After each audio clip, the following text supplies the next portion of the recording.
வணக்கம். அம்மா IAS academy டிஎன்பிஎஸ்சியில் மிக முக்கியமான ஒரு டாபிக், ஆங்கிலேய ஆட்சிக்கு எதிராக தமிழகத்தில் நிகழ்ந்த தொடக்க கால கிளர்ச்சிகள்.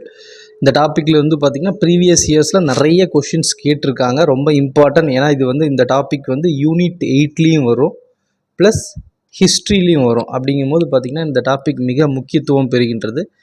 இதிலிருந்து கடந்த வருடங்களில் மிக முக்கியமான கேள்விகள்லாம் கேட்டிருக்காங்க. இந்த டாபிக் படிச்சிங்கன்னா கட்டாயமாக ஒரு கேள்வி வரும், 2 கேள்வி வரத்துக்கு கூட வாய்ப்புகள் அதிகம். அந்த வகையில் நம்ம இன்றைக்கி மிக முக்கியமான கேள்விகளை விளக்கமாக பார்க்க போகிறோம். முதல் கேள்வி, பாளையக்காரர்களை போலிக்கார் என்று குறிப்பிட்ட ஐரோப்பியர் யார் அப்படின்னு பார்த்திங்கன்னா ஆங்கிலேயர்கள் தான் பார்த்திங்கன்னா 3 கர்நாடக போர்களில் வெற்றி பெற்ற பிறகு இந்த தென்னிந்திய பகுதிகளில் தென் தமிழக பகுதிகளில் இருக்கிற பாளையங்களிடம் வரி வசூலிக்கும் உரிமையை ஆற்காடு நவாப்பிடமிருந்து வாங்குவாங்க. அவங்க 3 கர்நாடக போர்கள் எப்போ நடக்குன்னு பார்த்தீங்கன்னா, முதல் கர்நாடக போர் 1746 to 48, இரண்டாவது கர்நாடக போர் 1749 to 1754, அடுத்த கர்நாடக போர், மூன்றாவது கர்நாடக போர் 1756 to 1763 என்ற 3 கர்நாடக போர்கள் நடைபெற்று அது ஆங்கிலேயர்கள் வெற்றி பெற்று தங்களுடைய மேலாதிக்கத்தை நிலைநாட்டுவாங்க. அந்த போர் நடந்து கொண்டு இருக்கும்போது ஆற்காடு நவாப் முகமது அலி அவர்கள் ஆங்கிலேய கிழக்கிந்திய கம்பெனியிடமிருந்து ஒரு தொகையை கடனாக வாங்குவாங்க. அந்த கடனை திருப்பி கொடுக்க முடியாத சூழ்நிலையில் ஆங்கிலேயர்களுக்கு ஒரு உரிமையை கொடுப்பாங்க. என்ன உரிமைனா, தெற்கத்திய பாளையக்காரர்கள்ட்டிருந்து நீங்கள் இனிமேல் நில வருவாயை வசூல் செஞ்சுக்கலாம் அப்படின்னு சொல்லி கிழக்கிந்திய கம்பெனிகிட்ட அந்த உரிமையை கொடுப்பாங்க. அந்த உரிமை ஆங்கிலேயர்கள் நில வரி வசூல் செய்ய முயலும்போது தான் தெற்கத்திய பாளையக்காரர்களிருந்து எதிர்ப்பு வரும். அப்படி எதிர்ப்பு முதல் எதிர்ப்பு நெற்கட்டும் செவல் பகுதியை ஆட்சி செய்த பூலித்தேவரிடமிருந்து அந்த எதிர்ப்பு கிளம்பும். ஸோ அவர்கள் தான் இந்த பாளையக்காரர்களை ஆங்கிலேயர்கள் போலிக்கார் என்று அழைத்தனர். யாருடைய ஆட்சி காலத்தில், அடுத்த கேள்வி, யாருடைய ஆட்சி காலத்தில் பாளையக்காரர் முறை தமிழகத்தில் நடைமுறைப்படுத்தப்பட்டது? இந்த பாளையக்காரர் முறை முதலாக எங்கே தோற்றுவிக்கப்பட்டது? இது டிஎன்பிஎஸ்சியில் ஏற்கனவே கேட்ட கொஷின், மிக முக்கியமான கேள்வி.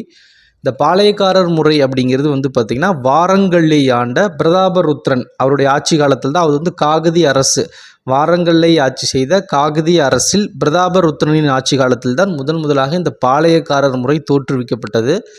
தமிழ்நாட்டில் எப்போது இந்த முறை தோற்றுவிக்கப்படும் அப்படின்னு கேட்டிங்கன்னா, 1529ஆம் ஆண்டு மதுரை நாயக்கராக பொறுப்பேற்ற விஸ்வநாத நாயக்கர், மதுரையோட ஆட்சியாளராக விஸ்வநாத நாயக்கர் 1529ஆம் ஆண்டு பதவியேற்பார். அவர் தான் தன்னுடைய அமைச்சர் ஆரியநாதர் உதவியோடு தமிழகத்தில் முதலாக பாளையக்காரர் முறையை தோற்றுவித்தார். அடுத்த கேள்வி, பாளையக்காரர் முறை தமிழகத்தில் எந்த ஆண்டு அறிமுகப்படுத்தப்பட்டது? ஏற்கனவே பார்த்தது 1529ஆம் ஆண்டு விஸ்வநாத நாயக்கர் தன்னுடைய அமைச்சர் ஆரியநாதர் உதவியோடு தோற்றுவித்தார். அமைச்சர் அல்லது தளவாய் அப்படின்னு சொல்லுவாங்க. அடுத்தது, பரம்பரையாக தமிழகத்தில் எத்தனை பாளையங்கள் இருந்திருக்கக்கூடும்? இந்த விஸ்வநாத நாயக்கர் தமிழகத்தில் பாளையக்காரர் முறையை தோற்றுவித்தார் மற்றும் இந்த நாயக்க அரசால் தமிழகத்தில் 72 பாளையங்களாக பிரிக்கப்பட்டது. ஸோ பரம்பரையாக தமிழகத்தில் 72 பாளையங்கள் இருந்தது. இதை பிரித்தவர்கள் நாயக்க அரசர்கள். அடுத்த கேள்வி, கீழ்கண்டவற்றில் பாளையக்காரர்கள் பற்றிய கூற்றுகளில் தவறானது எது? முதலாவது, பாளையக்காரர்கள் என்ற தமிழ் சொல் இறையாண்மை கொண்ட ஒரு பேரரசுக்கு கப்பம் கட்டும் குறுநில அரசை குறிக்கிறது. இவ்வமைப்பின் கீழ் தனிநபர் ஒருவர் ஆற்றிய சீரிய இராணுவ சேவைக்காக அவரின் கட்டுப்பாட்டின் கீழ் பாளையம் கொடுக்கப்பட்டது. இது மிக சரியானது. இதுவே பார்த்திங்கன்னா இதிலே 2 கேள்வி கேட்கப்பட வாய்ப்பு இருக்குது. இந்த முதல் பாயிண்ட் மிக முக்கியமானது, இதையே நோட் பண்ணிக்கோங்க. இது சரியானது. ஸோ அப்போ இது தவறு கிடையாது. 2வது பாயிண்ட், பாளையம் என்ற ஒரு சொல் ஒரு பகுதியையோ அல்லது ஒரு இராணுவ முகாமையோ அல்லது ஒரு சிற்றரசையோ குறிக்கும்.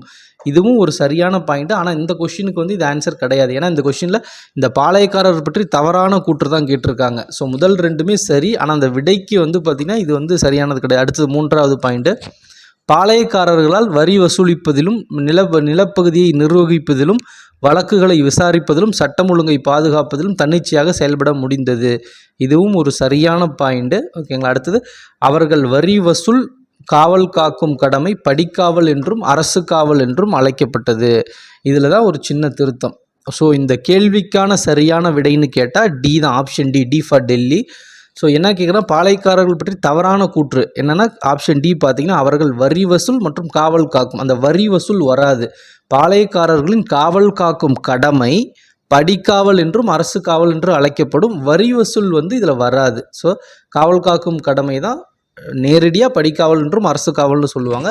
இந்த கேள்வியில் கீழ்கண்ட பாளையக்காரர்கள் பற்றி கூற்றுகளில் தவறான எதுன்னா ஆப்ஷன் டி. மேலே இருக்கிற 3 பாயிண்ட்டுமே மிக சரியான வந்து பார்த்திங்கன்னா பாயிண்ட்டு. அதில் இருக்கிற ஒவ்வொரு பாயிண்ட்லேருந்துமே கொஷின்ஸ் வந்து கேட்க நிறைய வாய்ப்பு இருக்குது. அதனால தான் நம்ம அப்படி கொடுத்துருக்கோம். முக்கியமாக நோட் பண்ணி வச்சுக்கோங்க.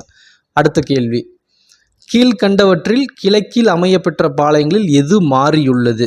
சேத்தூர், நாகலாபுரம், எட்டயபுரம், பாஞ்சாலங்குறிச்சி. நம்ம ஏற்கனவே பார்த்தோம், நாயக்க அரசுகள் தமிழகத்தை 72 பாளையங்களாக பிரித்தனர். ஓகேங்களா? அந்த 72 பாளையங்களிலும் கிழக்கு மற்றும் மேற்கு பாளையங்களாக அமைந்த பாளையங்கள் தான் மிக முக்கியத்துவம் பெற்றவையாக இருந்தன. அதில் குறிப்பாக கிழக்கில் வந்து அமையப்பெற்ற பாளையங்கள் எதுன்னு சொல்லி பார்த்தா பாஞ்சாலங்குறிச்சி, எட்டயபுரம், நாகலாபுரம், சாத்தூர். மேற்கில் அமையப்பெற்ற பாளையங்கள்னு பார்த்தீங்கன்னா தலைவன் கோட்டை, நடுவக்குறிச்சி, ஊத்துமலை, சிங்கம்பட்டி, சேத்தூர். ஸோ இதில் நீங்கள் இந்த கொஷினில் கீழே பார்த்தீங்கன்னா 4 ஆப்ஷனில் இருக்கிறதுமே வந்து பார்த்திங்கன்னா நாகலாபுரம், எட்டயபுரம், பாஞ்சாலங்குறிச்சி இது 3மே வந்து கிழக்கத்திய பாளையங்கள். சேத்தூர் மட்டும் பார்த்திங்கன்னா அது மேற்கத்திய பாளையத்தில் வரும். ஸோ இதில் வந்து மாறியுள்ளது எதுன்னு கேட்டால் ஆப்ஷன் ஏ வந்து சேத்தூர். ஓகேங்களா? ஏன்னா அது வந்து மேற்கத்திய பாளையம், மற்ற 3ம் வந்து பார்த்திங்கன்னா கிழக்கத்திய பாளையங்களில் வரும். அடுத்த கொஷின், பூலித்தேவர் ஆங்கிலேயர்களுக்கு எதிராக போரிட உருவாக்கப்பட்ட பாளையக்காரர்களின் கூட்டமைப்பில் எந்த பாளையம் இடம்பெறவில்லை? இதில் வந்து சிவகிரி பாளையம் இடம்பெறவில்லை. ஏன்னா புலித்தேவர் வந்து ஆங்கிலேயரை எதிர்ப்பதற்காக பாளையக்காரர்கள் கூட்டமைப்பு என்ற ஒரு முறையை ஏற்படுத்துவார். அதில் வந்து சிவகிரி பாளையம் வந்து இணைய மாட்டாங்க. அது மட்டும் இல்லாமல் பாஞ்சாலங்குறிச்சி, எட்டயபுரம் அந்த பாளையங்களுமே இணையாது. இதில் வந்து டைரக்ட் கேள்வியாக சிவகிரி பாளையம்னு நம்ம சொல்லிடலாம். அது மட்டும் இல்லாமல் பின்னாளில் வந்து பாஞ்சாலங்குறிச்சி, எட்டயபுரமும் இந்த கூட்டமையில் இணைய மாட்டாங்க, அவங்களுக்கு ஆதரவு தர மாட்டாங்க. அடுத்த கேள்வி, பூலித்தேவர் ஏன்னு பார்த்தீங்கன்னா இந்த கொஷினில் வந்து பார்த்திங்கன்னா நேரடியாக கூட்டமைப்பில் அந்த தமிழ் நம்ம சோஷியல் புத்தகத்துலையுமே பார்த்திங்கன்னா நேரடியாக வந்து ஆதரவு தராததுன்னு ஃபஸ்ட்டு வந்து சிவகிரி தான் கொடுத்துருக்காங்க. ஸோ அந்த சிவகிரி சொல்லிடலாம். ஆனாலுமே பாஞ்சாலங்குறிச்சி, எட்டயபுரமே அவங்களுக்கு வந்து அந்த ஆதரவு தரலை. அடுத்த கேள்வி, பூலித்தேவர் புரட்சியில் ஆங்கிலேயரை ஆதரித்த அரசர் யார்? அதாவது வந்து பார்த்து பூலித்தேவருக்கு எதிராக ஆங்கிலேயரை ஆதரித்த இந்திய அரசர்கள் யான்னு கேட்டால் ராமநாதபுரம் மற்றும் புதுக்கோட்டை மன்னர்கள் வந்து பூலித்தேவருக்கு எதிராக ஆங்கிலேயரை வந்து ஆதரித்தார்கள். ராமநாதபுரம் மற்றும் புதுக்கோட்டை மன்னர்கள் பூலித்தேவருக்கு துரோகம் இழைத்து ஆங்கிலேயருக்கு ஆதரவு தெரிவித்தனர். அடுத்த கேள்வி, கீழ்கண்டவற்றில் களக்காடு போர் பற்றிய தவறான கூற்று எது? இந்த களக்காடு போர் எப்போ ஏற்படும் அப்படின்னு கேட்டிங்கன்னா ஃபஸ்ட்டு 1755 மார்ச்சில் வந்து பார்த்திங்கன்னா ஆற்காடு நவாப் முகமது அலியோட சகோதரர் வந்து மாஃபூஸ் கான் அவரோட தலைமையில் கர்னல் ஹெரான் தலைமையிலான ஆங்கிலப்படை ஒன்று முதல்ல புலித்தேவரை எதிர்த்து போவாங்க. நெற்கட்டும் செவலுக்கு போவாங்க. ஃபஸ்ட்டு மதுரையை வந்து கைப்பற்றிடுவாங்க. திரும்ப வந்து பார்த்திங்கன்னா போகும்போது இவங்களுடைய இராணுவ தேவை, பீரங்கி, இந்த இராணுவ பொருட்களை தேவை ஏற்படும். ப்ளஸ் வந்து மேற்கத்திய பாளையக்காரர்களில் வந்து அவர் வந்து செல்வாக்கான ஒரு நபராக பூலித்தேவர் இருப்பாங்க. இதெல்லாம் கருத்தில் கொண்டு கர்னல் ஹெரான் வந்து பூலித்தேவர் மீது போர் தொடுக்காமல் பின்வாங்கி மதுரைக்கு வந்துடுவாங்க. அந்த கர்னல் ஹெரான் வந்து மீண்டும் பிரிட்டிஷ் அழைக்கப்பட்டு அவரோட பணி நீக்கம் செய்யப்படுவார். மீண்டும் மாஃபூஸ் கானுக்கு வந்து கூடுதல் படைகளை வந்து நவாப் வந்து அனுப்பி வைப்பார். அவர் வந்து ஏற்கனவே 1000 வீரர்கள் ப்ளஸ் 600 வீரர்கள் அனுப்பப்பட்டு களக்காடில் போர் நடக்கும். ஆனால் அந்த களக்காடு போரில் இந்த மாஃபூஸ் கான் படைகள் போய் நிற்கும் முன்பே நம்ம திருவிதாங்கூர் படையோட 2000 படை வீரர்கள் பூலித்தேவரோடு சேர்ந்துருவாங்க. அதனால் அந்த களக்காடு போரில் வந்து யார் வெற்றி பெறுவாங்கன்னா பூலித்தேவர் வெற்றி பெறுவார். அதனால் அந்த கீழ்கண்டவற்றில் களக்காடு போர் பற்றிய தவறான கூற்று எது? இந்த கேள்விக்கு ஃபஸ்ட்டு, நவாப் கூடுதல் படைகளை மாஃபூஸ் கானுக்கு அனுப்பி திருநெல்வேலிக்கு செல்லும் படையை பலப்படுத்தினர். ஆமாம், ஏற்கனவே இருந்த 1000 பேரோட 600 படை வீரர்கள் அனுப்பினர். மற்றும் கர்நாடக பகுதியில் இருந்த காலாட்படை மற்றும் குதிரைப்படையின் ஆதரவும் மாஃபூஸ் கான் அந்த படைக்கு வந்து பலம் சேர்த்தது. அடுத்தது பி. ஸோ இந்த கேள்வி வந்து பார்த்திங்கன்னா சரியானது. அடுத்தது, மாஃபூஸ் கான் களக்காடு பகுதியில் தனது படைகளை நிறுத்தும் முன்பாக திருவிதாங்கூரின் 2000 வீரர்கள் பூலித்தேவரின் படைகளோடு இணைந்தனர். இதுவும் சரி. களக்காட்டில் நடைபெற்ற போரில் மாஃபூஸ் கான் படைகள் தோற்கடிக்கப்பட்டன. இதுவும் சரி. களக்காடு போரில் பூலித்தேவர் மைசூரின் ஹைதர் மற்றும் பிரெஞ்சுக்காரர்களின் ஆதரவை பெற்றார். இதுதான் தவறானது. ஸோ இது ஏன்னு கேட்டிங்கன்னா, அவர் வந்து பூலித்தேவர் வந்து மைசூர் ஹைதர் அலியோட உதவியை நாட முயற்சி பண்ணுவார். அவரே ஆல்ரெடி மராத்தியரோட போர் புரிஞ்சிட்டு இருப்பாங்க. பிரெஞ்சுக்காரர்களும் ஒரு பக்கம் போரில் இருக்கிறதுனால அவங்களால உதவி வந்து பூலித்தேவருக்கு பண்ண முடியாது. ஸோ கீழ்கண்ட கூற்றுகள் தவறானது எதுன்னு கேட்டால் ஆப்ஷன் டி தான். ஏன்னா வந்து மைசூரின் ஹைதர் அலியோட உதவியை வந்து பூலித்தேவர் களக்காடு போரில் பெற முடியாத சூழ்நிலை இருக்கும். ஸோ ஆப்ஷன் டி வந்து தவறானது. மற்றது எல்லாமே சரியானது. மற்றது எல்லாமே மீதி இருக்கிற மேலே இருக்கிற 3 பாயிண்ட்டுமே தனித்தனியான ஒரு கேள்வியாக கேட்குறதுக்கு அதிகப்படியான வாய்ப்பு இருக்குது. மிக முக்கியமான கொஷின்ஸ் ப்ரீவியஸ் இயரில் கேட்கப்பட்ட பாயிண்ட்டை தான் நம்ம முன்னாடி கொஷினாக கேட்டிருக்கோம். ஸோ முக்கியமாக அதை நோட் பண்ணி வச்சுக்கோங்க. கட்டாயமாக வர குரூப் 4 குரூப் 2 2A இந்த கேள்விகள்லாம் இடம்பெற வாய்ப்பு இருக்குது. அடுத்த கேள்வி, பூலித்தேவரின் 3 முக்கிய கோட்டைகள் எப்பொழுது யூசுப் கானின் கட்டுப்பாட்டுக்குள் வந்தன? இதுலேயே வந்து பார்த்திங்கன்னா இந்த கொஷின்லேயே நிறைய கேள்விகள் இருக்குது. முதல்ல பூலித்தேவரின் 3 முக்கிய கோட்டைகள். பூலித்தேவர் ஆட்சி செய்த பகுதி எதுனா நெற்கட்டும் செவ்வல். அவர் வந்து மேற்கத்திய பாளையத்தை சார்ந்தவர். அவருடைய 3 முக்கிய கோட்டைகள்னு கேட்டால் நெற்கட்டும் செவ்வல், வாசுதேவநல்லூர், பனையூர். இதெல்லாம் கேள்வி. அடுத்தது, இந்த யூசுப் கான் யார்? யூசுப் கானுக்கு இன்னொரு பெயர் வந்து கான் சாகிப். யூசுப் கான் சாகிப். இவர் மதம் மாற்றத்திற்கு முன்பு இவர் எவ்வாறு அழைக்கப்பட்டார்? இவர் வந்து மருதநாயகம் என்று அழைக்கப்பட்டார். இந்த மருதநாயகம் அவர்கள் தான் பாண்டிச்சேரியில் இருக்கும்போது இஸ்லாமிய மதம் தழுவி யூசுப் கான் என்றும் கான் சாகிப் என்றும் அழைக்கப்பட்டார். இவர் பின்னால் ஆங்கில படையில் வந்து சேர்ந்து பணி செய்கிறார். இந்த பூலித்தேவரை அடக்குவதற்காக, அவரை வந்து போர் புரிவதற்காக இந்த யூசுப் கான் வந்து ஆங்கிலேயர்களால் அனுப்பி வைக்கப்படுகிறார்.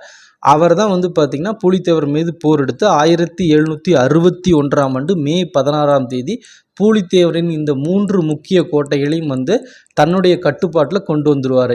எப்போனா 1761 மே 16 இந்த 3 கோட்டைகளையும் கட்டுப்பாட்டில் கொண்டு வந்துடுவார். இதில் வந்து பார்த்திங்கன்னா 3 முக்கிய கோட்டைகள் முக்கியத்துவம். இந்த யூசுப் கான்னா யார், ப்ளஸ் வந்து எந்த நாளில் அந்த கோட்டைகளை கைப்பற்றினாங்க, இது எல்லாமே மிக முக்கியமானது. அடுத்த கேள்வி, கம்பெனியின் நிர்வாகத்திற்கு முறையான தகவல் அளிக்காமல் பாளையக்காரர்களோடு பேச்சுவார்த்தை நடத்திய யூசுப் கான் மீது நம்பிக்கை துரோக குற்றம் சுமத்தப்பட்டு எப்பொழுது தூக்கிலிடப்பட்டார்? இவர் யூசுப் கான் வந்து பார்த்திங்கன்னா பூலித்தேவரை தோற்கடிச்சிட்டு 3 முக்கிய கோட்டைகளை கைப்பற்றிடுவார். ஸோ போர் முடிஞ்சு வெற்றி பெற்றுவார் யூசுப் கான். ஆனால் அதே நேரத்தில் ஆங்கிலேய அரசுக்கு, அவருக்கு மேலே இருக்கிற ஆங்கில அரசுக்கு ஒரு அனுமதி தராமையே இந்த பாளையக்காரர்களோடு ஒரு பேச்சுவார்த்தை நடத்துவார். இதனால் வந்து ஆங்கிலேய அரசு வந்து நமக்கு நம்பிக்கை துரோகம் இழைத்து விட்டார் யூசுப் கான் என்று அவர் மேலே ஒரு குற்றம் சுமத்தி 1767 வந்து யூசுப் கான் என்ற கான் சாகிப் வந்து தூக்கிலிடப்படுவார் 1764. அடுத்த கேள்வி, பூலித்தேவர் நெற்கட்டும் செவ்வலை எப்பொழுது மீண்டும் கைப்பற்றினார்? ஏன்னா ஏற்கனவே நம்ம பார்த்துருக்கோம் 1761 மே 16 இந்த பூலித்தேவரின் 3 முக்கிய கோட்டையான நெற்கட்டும் செவ்வல், பனையூர், வாசுதேவநல்லூரை வந்து யூசுப் கான் கட்டுப்பாட்டில் கொண்டு வந்தார். ஸோ அப்போதே வந்து அவருடைய ஆட்சி முடிவுக்கு வந்தது. ஆனால் 1764 நம்பிக்கை துரோகம் குற்றம் சுமத்தப்பட்டு யூசுப் கான் தூக்கிலிடப்பட்டதால் மீண்டும் தன்னுடைய நெற்கட்டும் செவ்வல் பகுதியை வந்து 1764 பூலித்தேவர் வந்து கைப்பற்றினார். அடுத்த கேள்வி, நெற்கட்டும் செவ்வலை கைப்பற்றிய பூலித்தேவர் எந்த ஆங்கிலேயரால் தோற்கடிக்கப்பட்டார்? 1764 மீண்டும் வந்து பூலித்தேவர் வந்து தன்னுடைய கோட்டையை கைப்பற்றினார். ஆனால் 1767 3 வருடம் கழித்து கேப்டன் கேம்பல் என்பவரால் வந்து மீண்டும் நெற்கட்டும் செவ்வலில் வந்து பூலித்தேவர் தோற்கடிக்கப்பட்டு அவர் நாடிழந்த நிலையிலே சுற்றி வந்த நிலையில் உயிரிழந்தார். ஸோ நெற்கட்டும் செவ்வலை பூலித்தேவர் கைப்பற்றிய பிறகு அவர் தோற்கடித்த ஆங்கிலேய தளபதி யாருன்னு கேட்டால் கேப்டன் கேம்பல் என்பவரால் தோற்கடிக்கப்பட்டார் 1767. அதுக்கப்புறம் நாடிழந்த நிலையிலே பூலித்தேவர்கள் வந்து இறந்தார். ஸோ இதெல்லாம் வந்து மிக முக்கியமாக ஒரு இந்த பாளையக்காரர்களில் முதலாவது வருபவர் வந்து பூலித்தேவர் அவர்கள். அடுத்தது வந்து யார் வருவாங்கன்னா வேலுநாச்சியார் வருவாங்க, வீரமங்கை வேலுநாச்சியார். அதுக்கப்புறம் வீரபாண்டிய கட்டபொம்மன், அதுக்கப்புறம் மருது சகோதரர்கள், அதுக்கப்புறம் தீரன் சின்னமலை. இதன் தொடர்ச்சியாக தான் இந்த பாளையக்காரர் முறை, இந்த பாளையக்காரர் புரட்சியை தொடர்ந்து தான் இது வந்து எதற்கு வித்திடும் அப்படின்னா 1806ஆம் ஆண்டு நடைபெற்ற வேலூர் புரட்சிக்கு வந்து ஒரு முன்னோட்டமாக இந்த பாளையக்காரர் புரட்சிலாம் நடைபெறும். ஸோ இதில் மிக முக்கியமான நபர் வந்து, ஏன்னா தென்னிந்தியாவில் ஆங்கிலேயர் எதிர்த்த முதல் நபர், ஆங்கிலேயருக்கு எதிரான முதல் கிளர்ச்சியை செய்தவர் பூலித்தேவர் அவர்கள். ஸோ அதனால் இதில் இந்த பாளையக்காரர் முறை எங்கு முதலில் தோற்றுவிக்கப்பட்டது, யார் தோற்றுவித்தாங்க, தமிழகத்தில் இது அறிமுகப்படுத்தியது யார், எத்தனை பாளையங்களாக பிரித்தாங்க, இதில் கிழக்கு மேற்கு பாளையங்கள் எது வரும், பூலித்தேவரை எதிர்த்து யார் போனாங்க, எங்கே போர் நடைபெற்றது, யாரோட உதவி எந்த போரில் வாங்கினாங்க, இது எல்லாமே மிக முக்கியமான கேள்விகளாக கட்டாயமாக ஒரு கொஷின் 2 கொஷின் கேட்குறதுக்கு வாய்ப்பு இருக்குது. நல்லா படிங்க. நன்றி.